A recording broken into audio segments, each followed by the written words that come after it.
unpack a FoodShare box that we got from FoodShare this week. So let's go ahead and get started. So right here we have celery. We have bananas. These cabbage. And this is iceberg lettuce. Carrots. And baby carrots. Cucumbers. We have peppers. Peppers on it. We have tomatoes. We have Ooh. oranges. We have apples. We have Apples and we have oranges. this. We have cucumbers. We have okra. Let's see that okra. And we have potatoes. Purple okra. And we have potatoes. Ooh.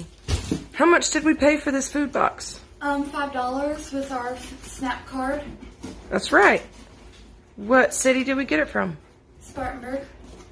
Very good. Thank you for sharing about the food box today, Cheyenne and Gabriel. Say bye. Bye. Peace.